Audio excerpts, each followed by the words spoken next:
अस्सलाम वालेकुम नाज़रीन, मैं अब्दुल जब्बार सुमरो हाज़िर हूँ आपके program behind the news with Abdul Jabbar Soomro के साथ। शुरू करते हैं आज की खबरें।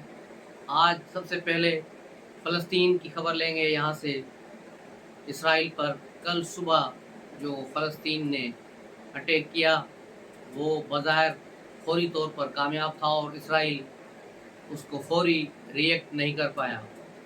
एक बड़ा प्लान हमला था जिसमें तकरीबन 600 के करीब इसराइली मारे गए हैं और 600 से ज़ायद इसराइली इस वक्त हमास के कब्ज़े में हैं। हमास ने ऐलान किया है कि हमने इन अगवाकार जो मुगवी हैं उनको गज़ा के मुख्तलिफ़ इलाकों में रखा है और उसके बाद रात भर इसराइली तैयारों ने गज़ा और उसके मुल्का इलाकों में शदीद बमबारी की है, जिससे कोई 2-2.5 हज़ार फ़लस्तीनी शहीद हो गए हैं। और बहुत बड़ी उन्होंने एक कैंपेन चलाई, रात एयर स्ट्राइक किए, बहुत बड़े हमले किए हैं और किसी भी मुसलमान मुल्क ने आगे बढ़कर कोई बयान नहीं दिया। सब ने चूं चरा अगर मगर की बातें कर रहे हैं। पाकिस्तान का भी मौक़िफ़ यही था कि अक़वाम मुत्तहिदा की करारदादों के मुताबिक होना चाहिए और वज़ीर-ए-आज़म का ट्वीट भी आपने देखा होगा, लेकिन वो कुछ भी नहीं है सवाए ईरान के, और किसी ने खुलकर बात नहीं की और इस पर ओआईसी का बयान भी इतना काबिल तहसीन नहीं। तो ये सारी सूरत हाल है। और दूसरी तरफ इसराइल के साथ फौरी तौर पर अमेरिका ने उसकी सपोर्ट में आ गया और कहा कि उसे जिस किस्म की सपोर्ट चाहिए, लॉजिस्टिक सपोर्ट चाहिए, उसे असला चाहिए, कोई और चीज़ चाहिए, हम फौरी उसको जो फराहम करेंगे। इसराइल को यूरोपीय यूनियन और सारे लोग ये आ गए हैं। तो मुसलमान मुल्कों में भी थोड़ी बहुत गैरत होनी चाहिए कि अपने फ़लस्तीनी भाइयों को जिन्होंने तंगामंद जंगामंद करके ऐलान जंग कर दिया है, तबल जंग बजा दिया है, तो इसमें सबको हिस्सा डालना चाहिए। लेकिन ऐसा कोई नहीं करेगा और फ़लस्तीनी बेचारे अपने तौर पर लड़ लड़ के ख़त्म हो जाएंगे। आज लिबनान से हिज़्बुल्लाह ने इसमें बिस्मिल्लाह किए, उन्होंने इसराइली चौकियों पर हमले किए और तकरीबन 4 इसराइली चौकियाँ जो लिबनान की सरहद के साथ मुल्का इलाकों में है वहाँ तबाह कर दी हैं। लेकिन ये चीज़ सिर्फ हिज़्बुल्लाह तक महदूद नहीं होनी चाहिए। इसराइल पर अगर हमला हुआ है तो अब सारे लोगों को मिलना चाहिए, लेकिन सारे लोग तो इसराइल के साथ, सारे ममालिक इसराइल के साथ तल्लुकात बनाने में लगे हुए हैं, तो उस पर गौर करेगा। तो ये एक सोचने की बात है।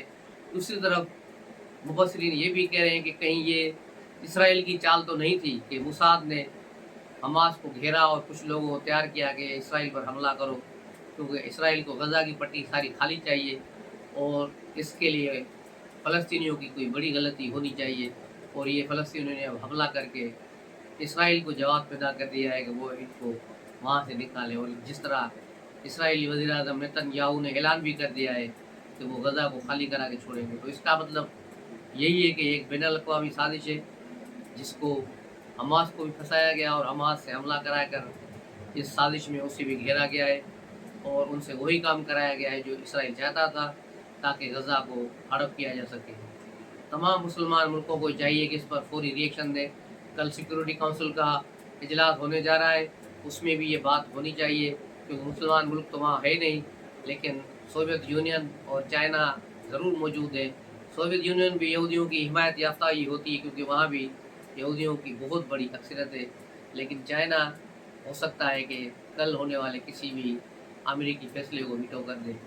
तो ये देखना ये होगा कि कल सिक्योरिटी काउंसिल में क्या होता है और फ़लस्तीनियों में कितना जज्बा है, कितना अल्लाह का भरोसा है और कब तक वो गरीब ये जंग लड़ सकेंगे।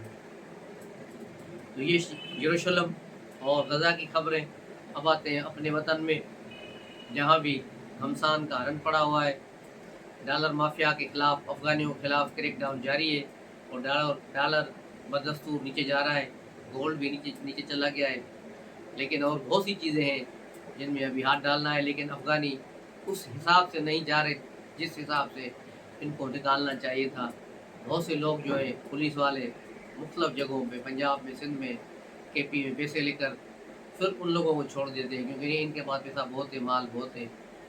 तो ये कार्रवाइयाँ बड़ी हो रही हैं। किसी को पकड़ते हैं फिर छोड़ देते हैं, पकड़ते हैं फिर छोड़ देते हैं, और लोग कम जा रहे हैं। और जब तक सारे अफगानी यहाँ से नहीं जाते उस वक्त तक पाकिस्तान में अमन होना, स्मगलिंग बंद होना, डॉलर का रुकना मुश्किल नामुमकिन है।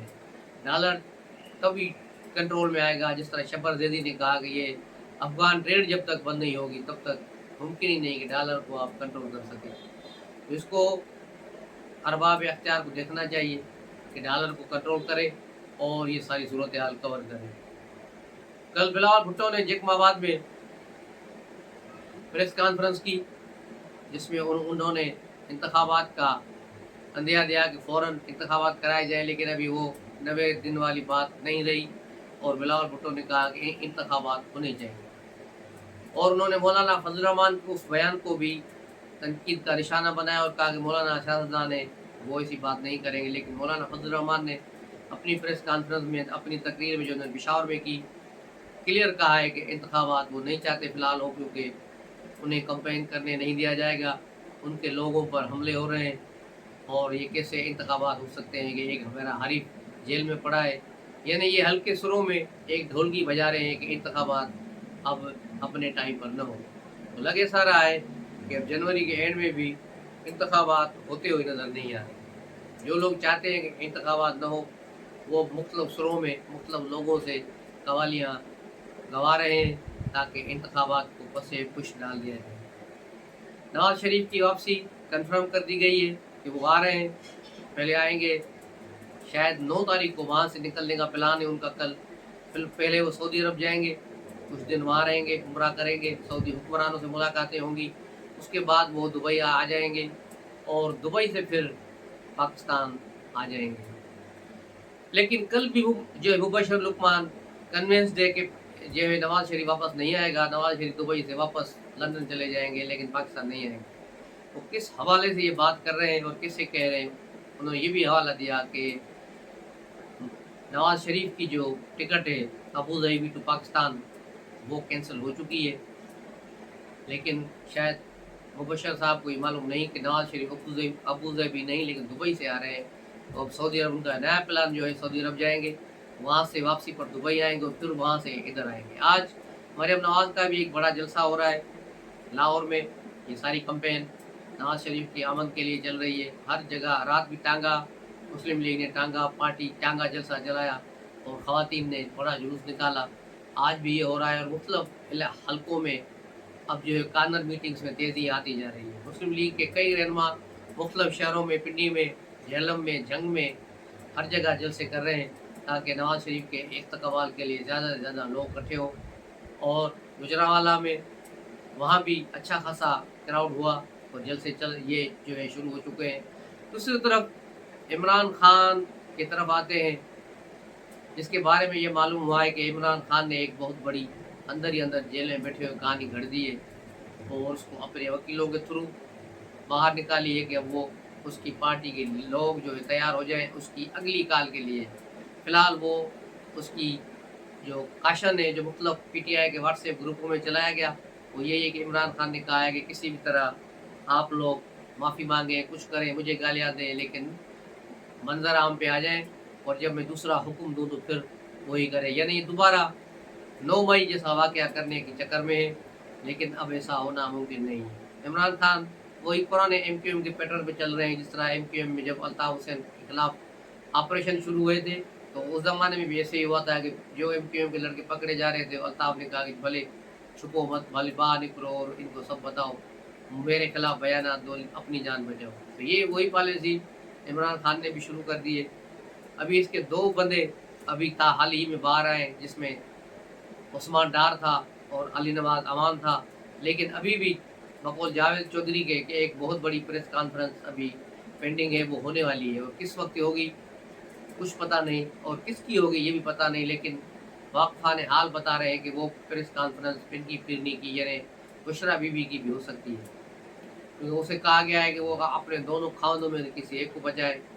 अब वो किसको बचाएंगी ये आने वाला वक्त बताएगा। ये सूरत हाल बड़ी संगीन है। और दूसरी तरफ पीटीआई के लीडरों ने कुरान हाथों में उठाकर बस अब एक वीडियो बयान देना शुरू कर दिए हैं कि हम इमरान खान बहुत मासूम है, वो फ़ौज का हामी है, फ़ौज के ख़िलाफ़ नहीं है, उसने फ़ौज के ख़िलाफ़ कभी बात नहीं की और सारी चीज़ें, और हमने कोई तकरीबकारी नहीं की और ना हमें पता है कि कुछ हुआ है। यानी इमरान खान ने जो 400 तकरीरें की और व्लॉग्स किए हैं जिसमें वो फ़ौज के खिलाफ नफ़रत अंगेज़ मुहिम चलाते हुए पाए गए हैं, वही मीर जाफ़र, मीर सादिक, शायद वो कोई इमरान खान कोई और था, ये इमरान खान कोई और है। और ये इनके ट्विटर अकाउंट्स पे और खुद पीटीआई के ऑफिशियल अकाउंट से फ़ौज के खिलाफ नफ़रत अंगेज़ ट्वीट्स आ रही थी और उनको रीट्वीट किया जा रहा था बार-बार।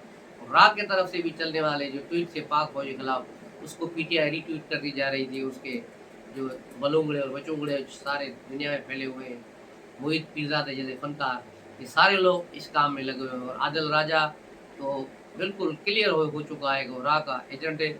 उसकी 3 ऑडियो लीक्स हो चुकी हैं जिनमें वो क्लियर उनसे मदद मांग रहा है कि मुझे किस तरह मदद की जाए ताकि वो पाकिस्तान गवर्नमेंट मेरे खिलाफ यहाँ केस कर रही है लंदन में, उसका मैं क्या करूँ, मुझे बताया जाए, मुझे जवाब दिया जाए। तो ये सारी सूरत हाल है पीटीआई की। पीटीआई इस वक्त वही मुश्किलात और परेशानियों के शिकार है। इसमें देखना होगा कि हम मज़ीद कितना इजाफा होगा। पीटीआई जो बचेगी, जो लूली लंगड़ी जमात बचेगी, वो इंतखाबात लड़ने के काबिल होगी भी या नहीं होगी। पब्लिक में उनकी हिमायत बिल्कुल है, इसमें कोई दो राय नहीं। इमरान खान की हिमायत मौजूद है, लेकिन इस हिमायत को, इस ताकत को बैलेट बॉक्स तक पहुंचाया जाएगा, ये होगा या नहीं होगा, ये एक अलग साइंस है। इस पर अभी पीटीआई नहीं पहुंची, क्योंकि बल्दियाती इंतखाबात में आपने देखा जिस तरह अली जैदी ने कहा कि हमने कहा कि समझा कि इमरान खान की मकबूलियत है, लोग खुद ही आके वोट देंगे, हमने इसीलिए कराची में कंपेनी नहीं चलाई और हम हार गए। ये इनका हाल है। ये इस तरह करेंगे तो कौमी सूबाई असम्बलियों में क्या करेंगे और इनको उम्मीदवार मिलेंगे या नहीं मिलेंगे, ये भी आने वाला वक्त बताएगा। लेकिन सूरत हाल बहुत मुश्किल है। लेकिन हमारे यूथिया दोस्त जो है, ज़ाहिर है यूट्यूबर्स, जो यूथिया यूट्यूबर्स हैं, उनकी खबरें देख देख कर इनके दिमागों में खलल आ जाता है और उस झूठे प्रोपेगेंडा का शिकार होते हैं। कई दोस्त मेरे जो कनाडा में, एक अमेरिका में रहते हैं, और कुछ पाकिस्तानी हज़रात हैं, वो व्हाट्सएप पे मुझे भेजते रहते हैं कि देखो खान आ रहा है, खान छा रहा है और खान ये कर रहा है। तो उन सब दोस्तों से गुजारिश है कि थोड़ा हकीकत पसंद बने, यूथियापन अपने दिमाग से निकाल कर जो रियलिटी है उसको देखे कि इमरान खान कहाँ खड़ा है और उसकी वापसी मुमकिन है या नहीं। ये तो हालात बहुत ख़राब हुए, तब की बात लोगों को समझ आ रही है कि यार इमरान का आना मुश्किल है। लेकिन मैं तो 16 महीने पहले से कह रहा हूँ, जब हालात इनके बेहतर थे और ये ज़मान पार के बैठा लोगों को धमकियाँ दे रहा था, उस वक्त ही मैंने कहा था कि इमरान खान आइंदा कभी इक़्तिदार में नहीं आएगा, नहीं आएगा, नहीं आएगा। कम अज़ कम इन 4-5 सालों में तो उसकी कोई गुंजाइश नज़र नहीं आती। इसके बाद अगर वो 72 साल का तो हो गया है, अगर 77 साल के बाद भी उसके दिमाग काम करना शुरू किया, काम किया और ज़िंदा रहा, तो शायद उसके लिए कुछ गुंजाइश हो। लेकिन मुझे नहीं लगता कि इमरान खान अब कभी आएगा। अब के पिछड़े के तो शायद ख्वाबों में मिलेंगे, तो यूथी अब इमरान खान को ख्वाबों में मिल सकते हैं लेकिन इक़्तिदार में नहीं। ये सारी सूरत हाल है इसकी। तो अब देखना ये एक नवाज़ शरीफ आते हैं तो किस तरह गेम होती है। और एक अहम खबर जो थी वो थी शहबाज शरीफ की लाहौर में प्रेस कॉन्फ्रेंस, जिसमें उन्होंने अचानक बिलावल भुट्टो की तारीफ़ की और कहा कि ये मेरे अच्छे वज़ीर ख़ारिजा थे, वो आएंगे लाहौर तो मैं उनसे मुलाकात करूँगा। तो ये काया पलट कैसे हो गया, ये क्या हो गया है? ये आसिफ अली ज़रदारी की जो बैकडोर चैनल्स के साथ, इस्टेब्लिशमेंट के साथ बातें हो रही हैं, ये उसका नतीजा है। क्योंकि इस्टेब्लिशमेंट नहीं चाहती कि उनके टोकरी से कोई एक अंडा भी नीचे गिरे, वो सबको अपने साथ मिलाकर चलना चाहते हैं। एक ही वक्त पर इस्टेब्लिशमेंट बहुत सारे जो है महाज नहीं खोलना चाहती, वो चाहते हैं कि हम एक ही समत में काम करें और बड़े तेज़ी के साथ काम करें। और जिस तरह ये काम चल रहा है तेज़ी के साथ, आप देखेंगे अभी साइफर केस का फैसला भी आने वाला है, वो भी 15 नवंबर से पहले पहले केस फाइनल हो जाएगा। उसमें क्या सूरत हाल होगी उसके बाद देखा जाएगा। और 15 नवंबर तक बहुत से लोगों की गिरफ्तारियाँ भी आएंगी। ये जो बड़े बालों वाले और ये जिनके जेलों में छोटे बाल कर दिए गए, जो कुरान को उठाए घूम रहे हैं, ये जब पकड़ाई में आएंगे तो ये खुद ही बताएंगे कि उन्होंने क्या किया है और क्या कुछ नहीं किया। फिर देखा जाएगा कि कौन सी इनकी बात सही है और कौन सी गलत है। तो ये थी आज की खबरें। तो मिलते हैं अगले व्लॉग में, तब तक के लिए इजाज़त दीजिए। अस्सलाम वालेकुम।